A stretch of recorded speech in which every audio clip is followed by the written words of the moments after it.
තෙරුවන් සරණයි සියලු දෙනාට. මේ ඉන්නේ අපේ අවුරුදු 1කමාරක් වෙන පළවෙනි බබා.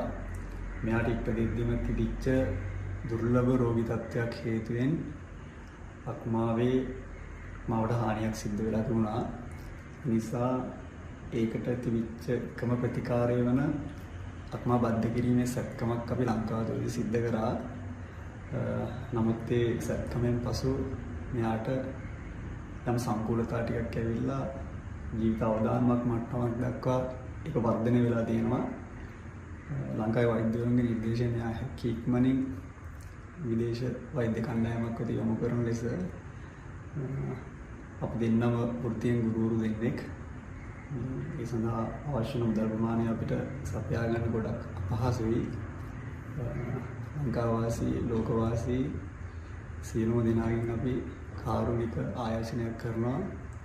අපි දරුවා සනීප කරගන්න රුපියල් 100ක් හෝ දෙන්න පුළුවන් නම් ඒක ලොකු උපකාරයක්.